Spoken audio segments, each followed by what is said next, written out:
Hello and welcome to the More to Life podcast. I am your host, Elle Mace, and today we are joined by the lovely and wonderful Catherine Harold, who is a writer and is also just launching her own podcast. Hi, Catherine. Hi. Thank you Hello, so how much for are having you? me. I'm doing really well. Good, Uh, amazing. So just give a little bit of an introduction as to like who you are, a little bit about yourself. okay.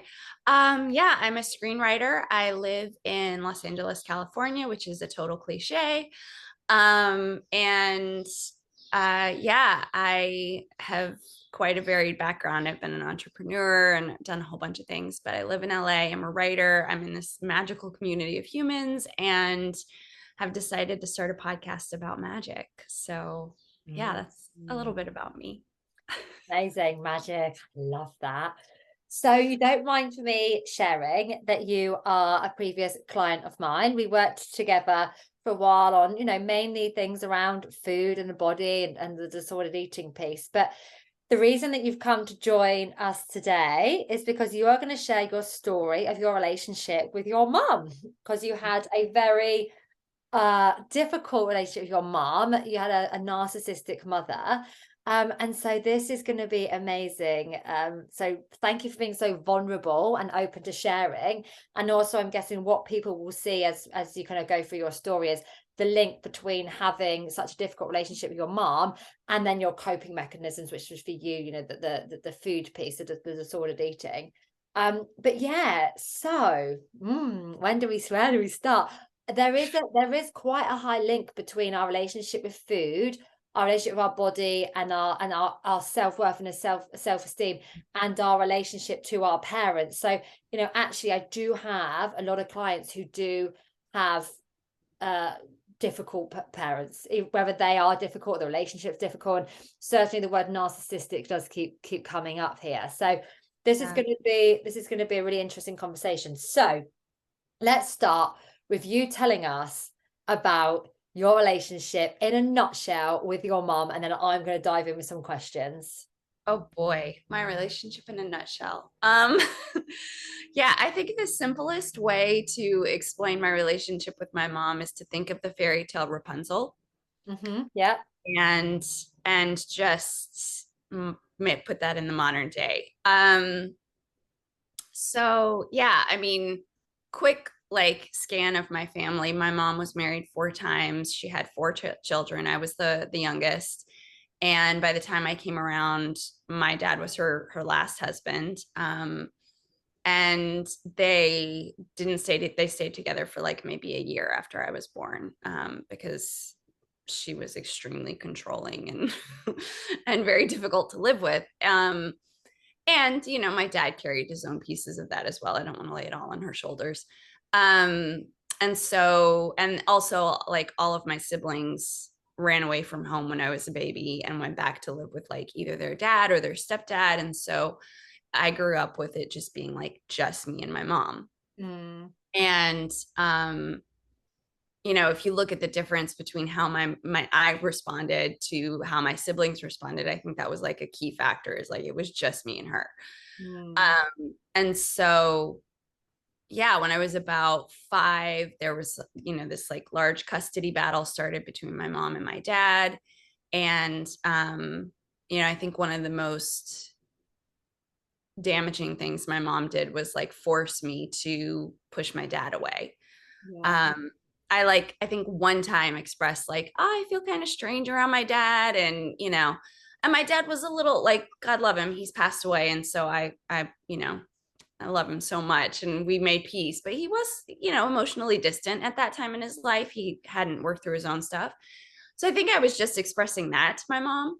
And she just like grabbed hold of that and she was going to save me from him, and like had me literally like tell him, you're not my father. We were Christians, and so she's like, you had like, I had the script like, you're not my father.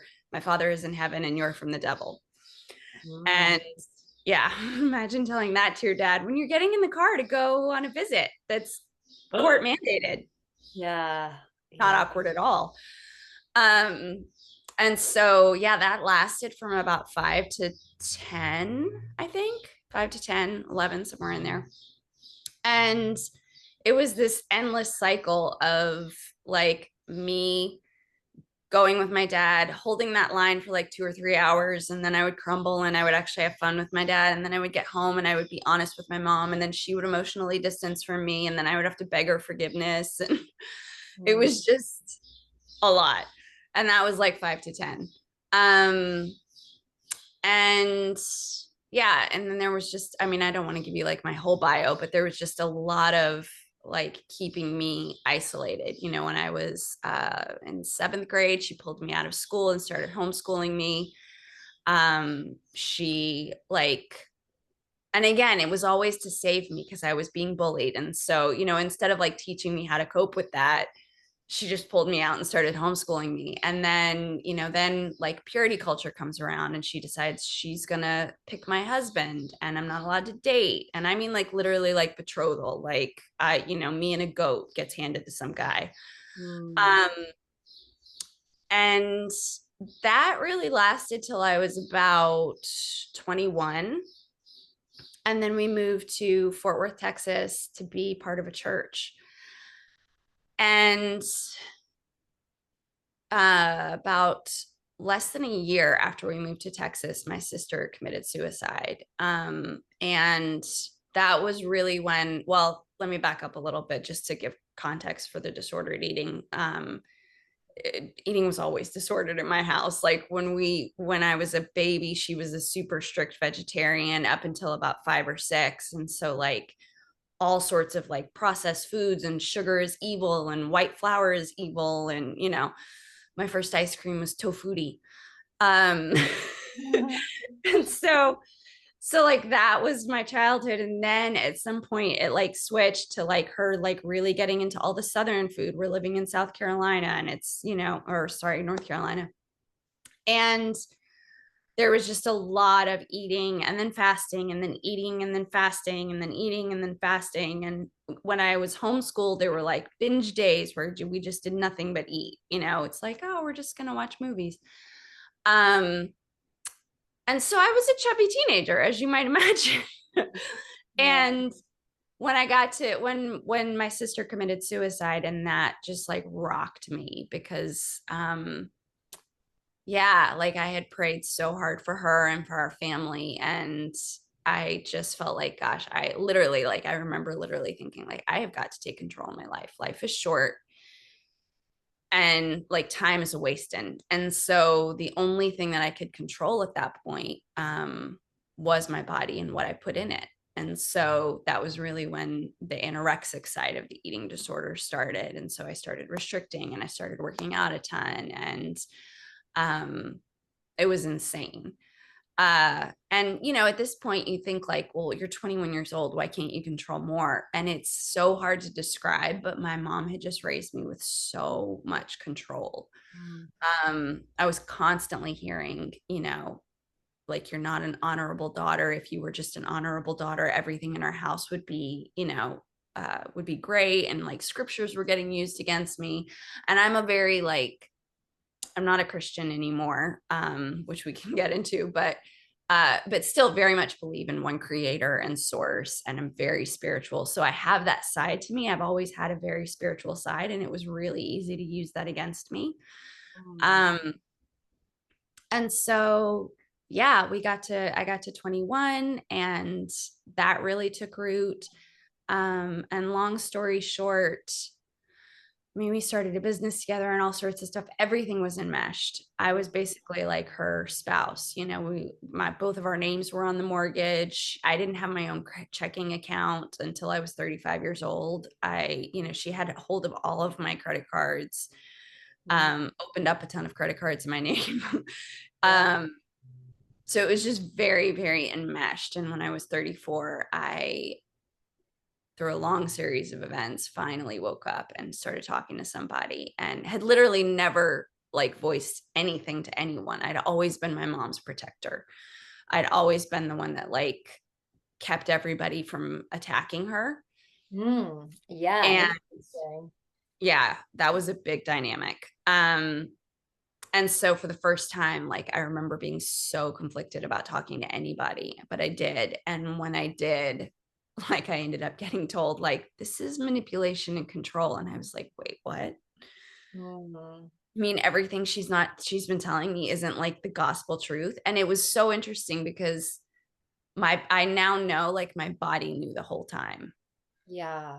Yeah. And That I was remember, that was my question too. My next question was, do you think at any point from 0, well, 2 or 3 or whatever, to 34, deep down you knew this wasn't right, or did you feel like it was completely normal relationship? no, I mean, here's the best way that I can describe the dynamic. Like, I definitely, especially when I reached about 12 years old, I definitely started being like, this is weird, you know? Um, I think my mom was my hero up until, well, right after the custody battle, actually. I remember, she had told me like if I pushed my dad away, everything would be good. And I had. And so he had finally given her custody. And I remember the first time that I did something she didn't like after that, then she threatened to send me to live with him. And that was when I like something snapped in me. I stopped trusting her. Mm. And at the same time, it was the religious thing. It was the spiritual aspect of it that really kept me looped in because I was like, I mean, there's so many scriptures, honor your father and your mother, obey the obedience commandment, So like all of that in the culture that I was in is what I think really like kept me so under wraps and really just trying to please God. And Mm. yet at the same time, like in my teenage years and in my 20s, I I was more of the parent than she was in so many ways. It was a very interesting dynamic. So I wasn't always like laying down and taking everything. In a lot of ways, I was like, it's almost like codependent would treat an alcoholic.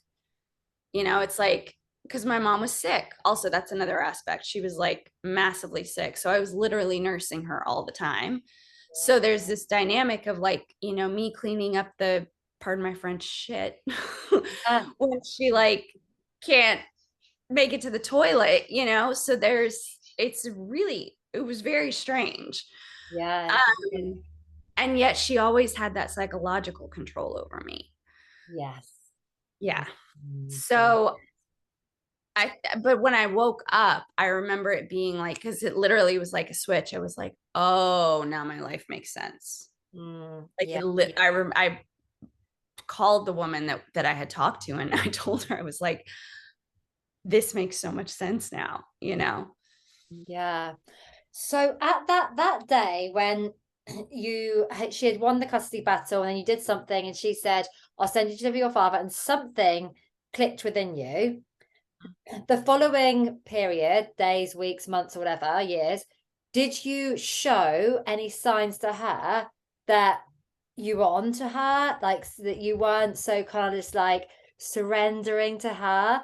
And if you did, was she then becoming more kind of out of control, or was there then a shift with her as well?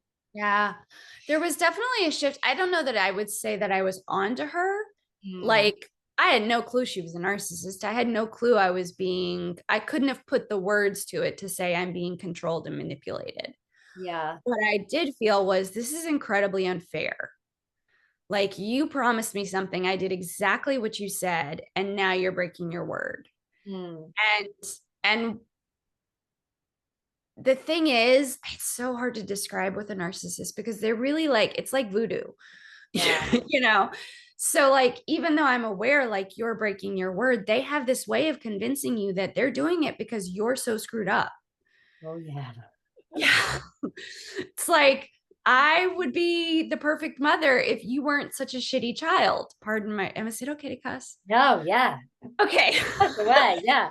Yeah. Yeah. It's like, I Absolutely. remember actually like this, the perfect example of this was when everything was crumbling when I was 34. I remember looking at her and literally saying the words, Mom, I'm just asking you to unconditionally love me. Like, I Mm. just want to know you'll love me no matter what. Mm. because she was like making it all about, if you don't give up this guy friend that you have, then we're done, which was ridiculous because anyway, that's a whole other story. But she looked at me and I looked at her and I said that, and she looked at me and she said, it is the job of the child to unconditionally love the parent first. And that frees up the child to love the parent, or sorry, frees up the parent to love the child unconditionally, Ooh. which she genuinely believed. Yeah. And so was that her narrative growing up?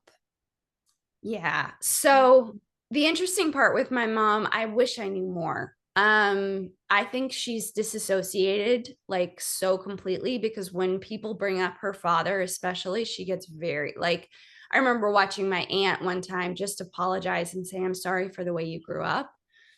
And my mom got super defensive.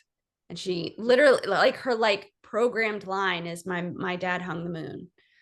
Um, I have thoughts, and I've talked to a couple of people that knew her when she was younger. And I also found, this is interesting too. She left when everything crumbled. She like left all of her like mementos and stuff in the bathtub of the house that we used to live in. And so I'm like, sifting through all this stuff, and I found a stack full of letters from her dad to her mom before and after they were married, and to like 1930 something, um and the tone of the letters was exactly the tone of my mother. I remember reading it and being like, okay, Mm. but that's all I have to go on. Mm. So yes, in answer to your question, yes, but I don't have a lot of specifics. I know she went through trauma, and I know that what she received. I have some, I don't even want to say what I think happened because I don't have any proof, and that's her story. But yeah, I think she went through a really rough time. Yeah. So with that small amount of insight that you have, what I have found, in just working with people and life in general, is that there's often a pull between feeling really sorry for them and like understanding why they are the way they are, and then being like, but I need to break away, and kind of almost staying in it because that they're traumatized, they've got their own problems. So did Mhm. you find that day when you broke it off, did you feel this huge pull between feel sorry for her and actually I need to be there for her because she's kind of broken, so I have to go for myself? Yeah. I mean, funny story to, speak to my spiritual side. I mean, what you just, I'll say this, the dynamic you just described was my 20s and 30s. Yeah. I think that's exactly what it was. Like, there was this part of me that knew, like, especially towards the end, she got really, really, yeah,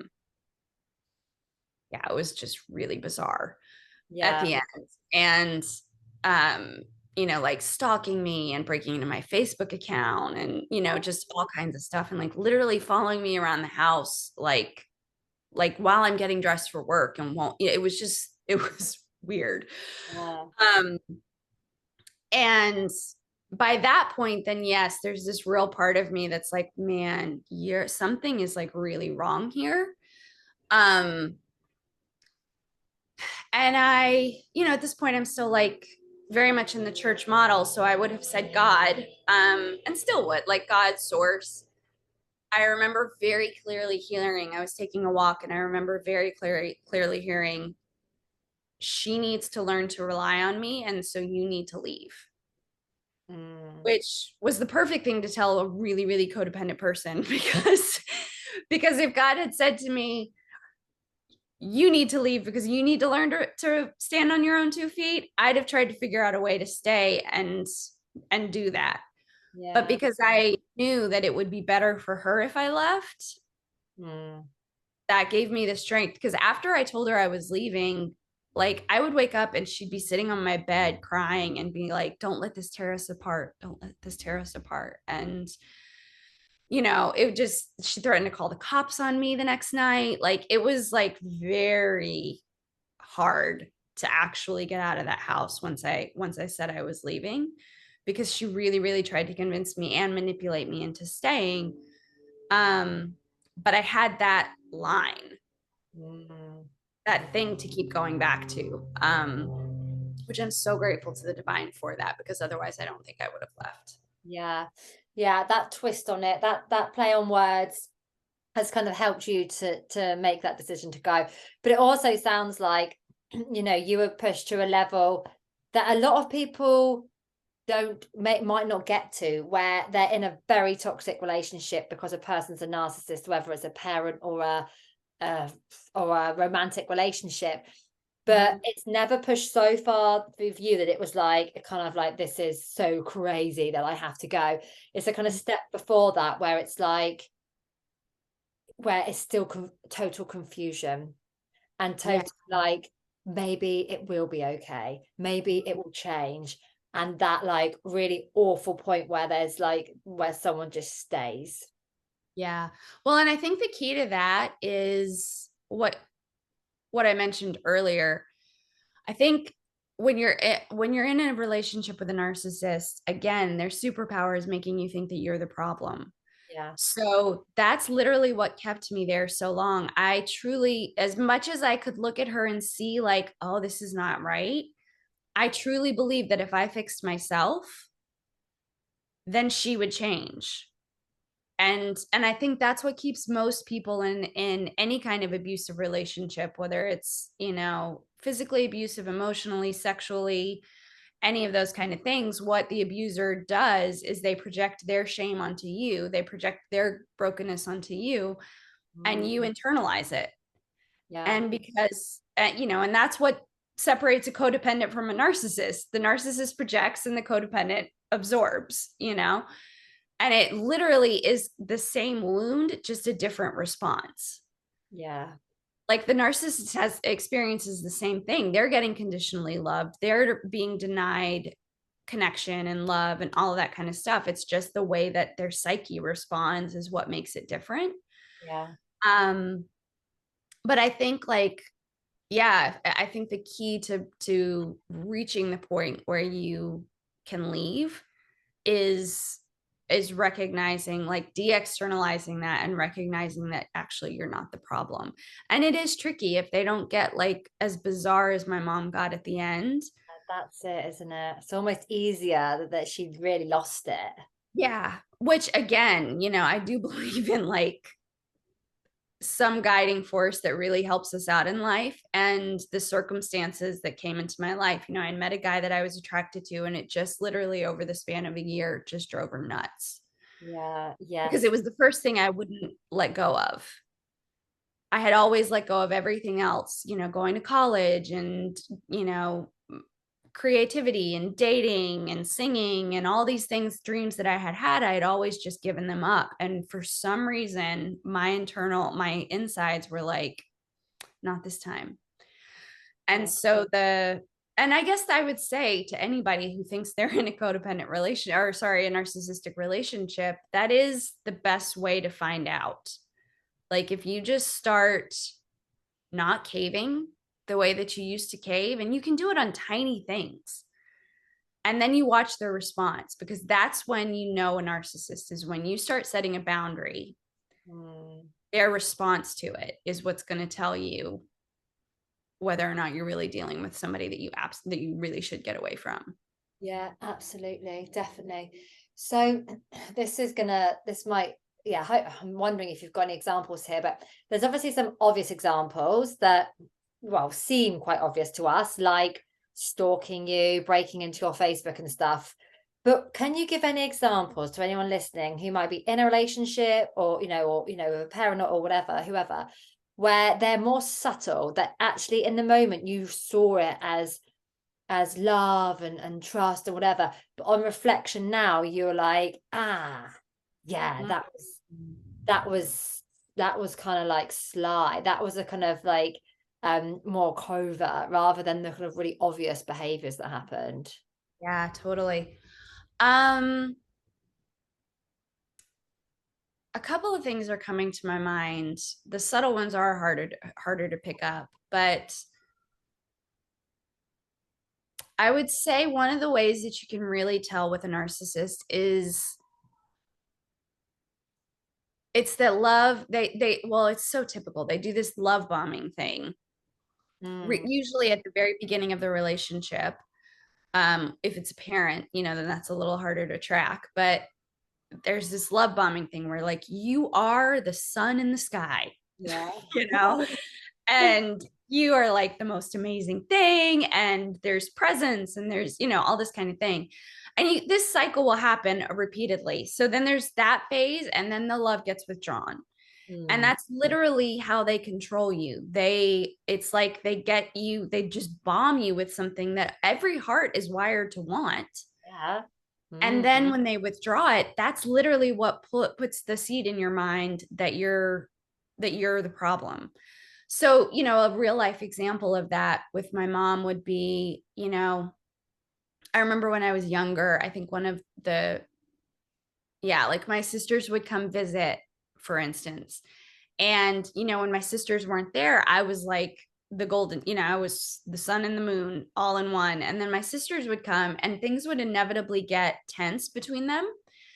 Mm. And then it just became this like, this is the manipulative thing. Like she never actually, well, sometimes she did. She would like literally tell me, go out there and like talk to them, tell them they need to honor me, Or the more subtle version of that would be like she just kind of start pouting and I would know that she was upset. And so then I would on my own, she would like start pouting and like not talk to me either. Ah.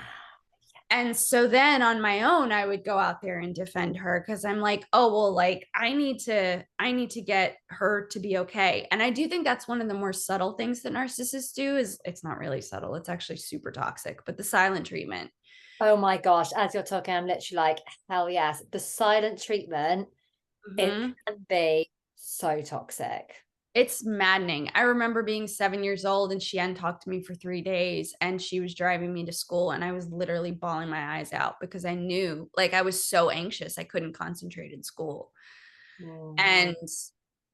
And that dynamic was like all the time. I remember being 32, 33 years old and at work and like she wouldn't answer my emails or my phone calls. And at this point we're like running a business together and I actually needed to talk to her.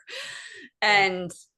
And so that it just was like maddening. It was like trying to, and that would be, I guess, like when you're in it, I Mm. realized because that was what I grew up in. I didn't know that wasn't how mothers communicated with their children, And I guess, now, let's say, you guys picked up your relationship or there's someone else that gives you the silent treatment, you knowing what you know now and, emotionally resilient and all the rest of it, would be like, okay, off you go, come back to me when you're ready. And you would have zero kind of like self, thinking that this was anything to do with you. This is just someone else's coping mechanism. Totally. I will say that took about 4 or 5 years to work out of my system, though. Yeah, definitely. Because back then you are just in, what have I done? I've obviously done something wrong. But also, it's not even just like thinking you've done something wrong.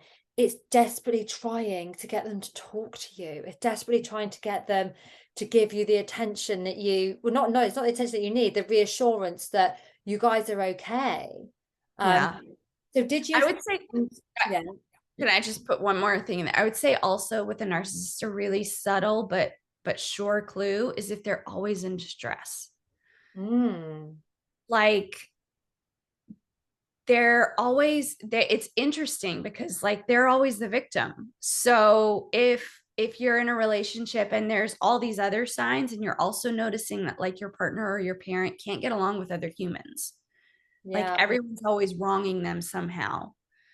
Yeah. um that's a real sure clue. Yeah, definitely. Yeah, absolutely. And with also, did you notice with your mum with the silent treatment? Like if it was something that like, well, I say you have done in quotations, if it was something that was to do with you two had had a falling out, disagreement, or something had gone on with you, she would give the silent treatment. But would she also, if something didn't go right for her in life, nothing to do with you, whether it was Mm. something to do with another member of family or work or a neighbor or whatever, it was you that got the silent treatment again? Not as much. Like I remember when she got fired from her job. We both worked at this large church together, and she got fired. So that's a good example. Had nothing to do with me. Yeah. Um, the manipulative part of that was like her crying to me and whining about, like, well, I say whining, but really painting the people that we worked for to be the villains, so that I got, like, again, kind of twisted into the position of having to be her defender. Mm. And actually ended up quitting that job, which was a really nice job. Yeah. and going into business with her, by ourselves, which was chaos. But yeah. A good idea at the time. Oh, again, one of those things that I like prayed about, but I was so clearly messed up on that one. Yeah.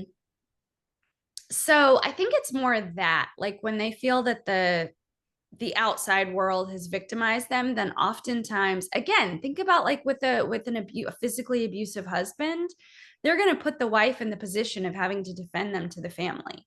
Mm. So if it, or, the job or whatever, like, it's more the dynamic.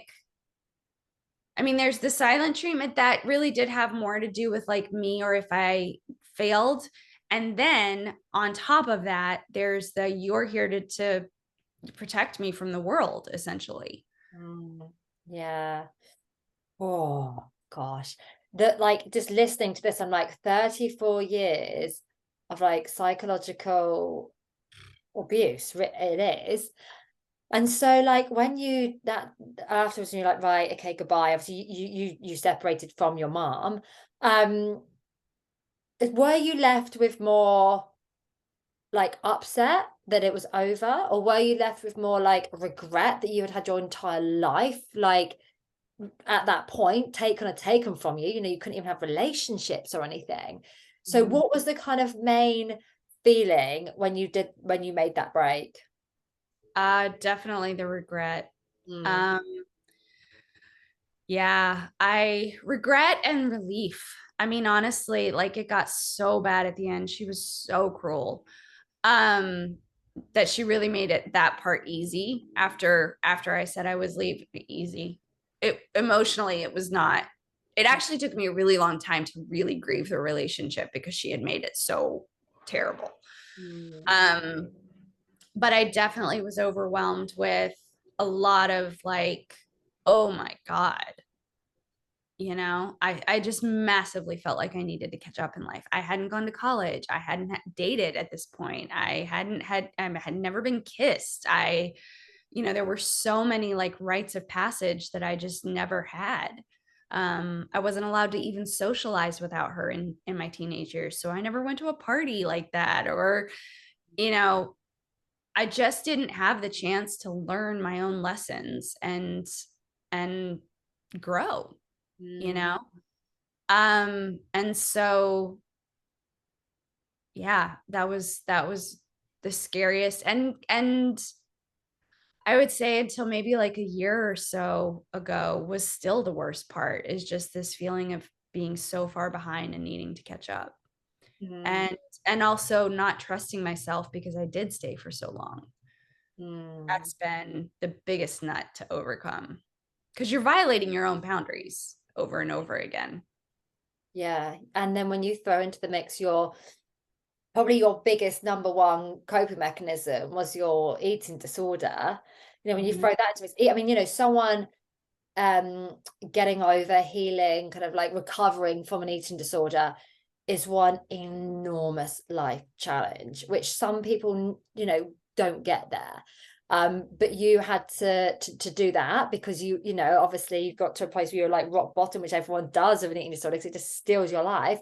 So you're having to do that and mourn the relationship with your mom and figure out what the fuck that was. Like, Yeah. kind of repeat everything that ever happened in your life and sort of relearn everything. So, and just going back to the eating disorder piece, anyone listening who does have a coping mechanism during times of stress or just in life, Yeah. actually, when you do reflect back, kind of, it really served you. Having that relationship with food, even though it sounds completely messed up, whether it was binging or restricting, it was So I your, did both, guys. yeah, you're the shebang like myself. Yeah.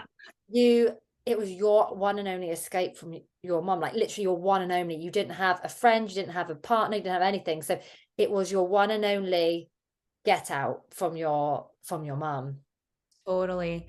And I remember like after I left, because there was a lot of binging just before I left. Like we were on this crazy diet, and part of it was like you literally binge for 2 days and then eat 500 calories a day for like 4 weeks or something. And so Oh, we would like binge the 2 days and then like make it 3 or 4 days into the diet and then be like, oh, we're gonna start tomorrow and like binge 2 more days, so like it was terrible. So then when I finally got away, like that was such an ingrained part of my pattern, first of all.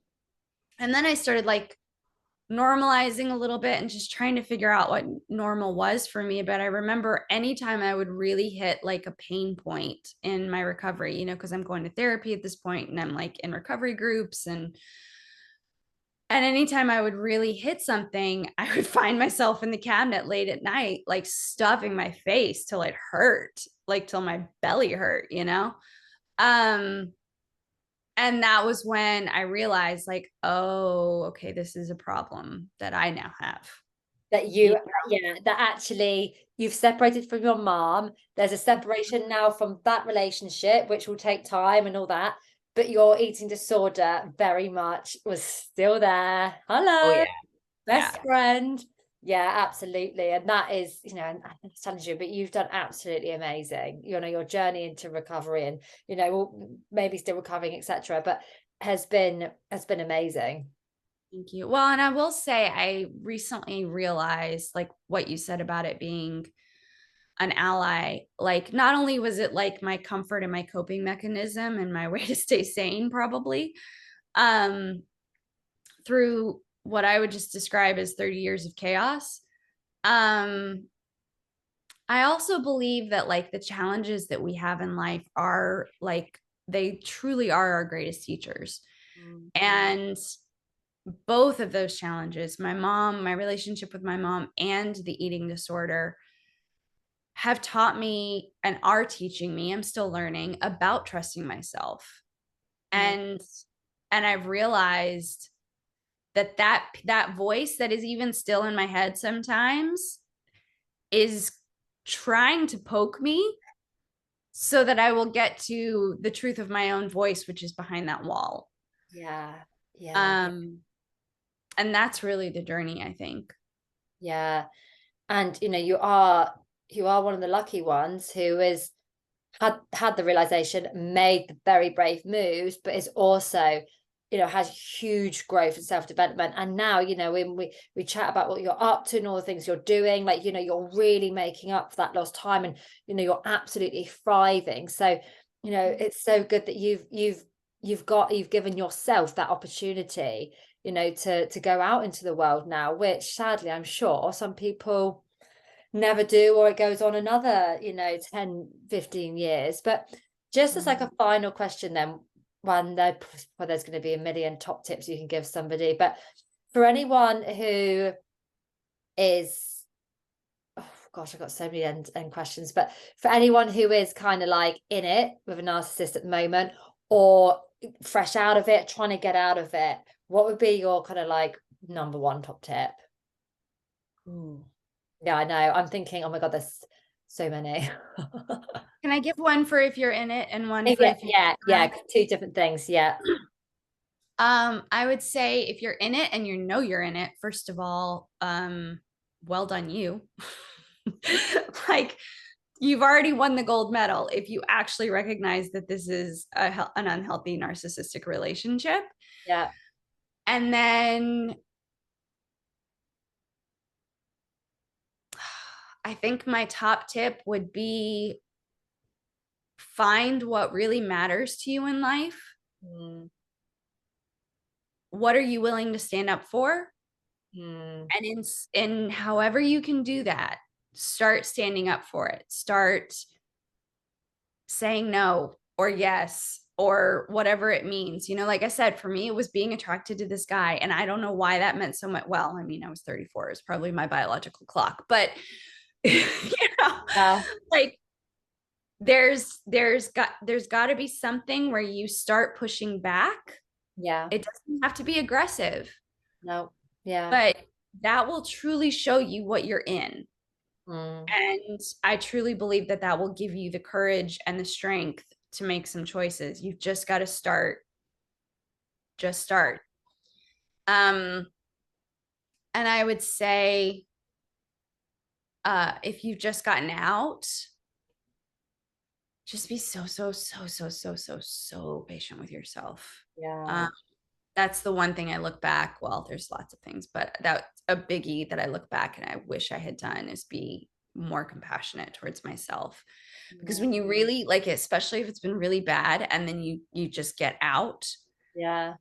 the amount of confusion and like it's a whirlwind. I remember I would be around people and literally Yeah. completely shut down, Mm. you know, and feel like something was terribly wrong with me. Mm. Um and yeah, so I would just say like no, it's going to be crazy and it's going to feel like your world is completely out of control and you're going to, because you're so hardwired to believe that you are the problem, you're going to want to blame yourself all the time and fix yourself and just love yourself like as much as you can. Just love yourself. Oh, such good advice. Well, thank you so much. And if people want to, reach out to you or follow you, or they'll be intrigued by your story, what is your Instagram handle? It's Catherine, so KATHERINE Yeah, dot Melinda. perfect. I will put that in the show notes as well. Thank you so much for being so vulnerable. And I'm sure plenty of people are listening and thinking, oh, me too. And oh my gosh, so interesting. So yeah, thank you so much. Yeah, my pleasure. Thank you for having me. Take care. Bye.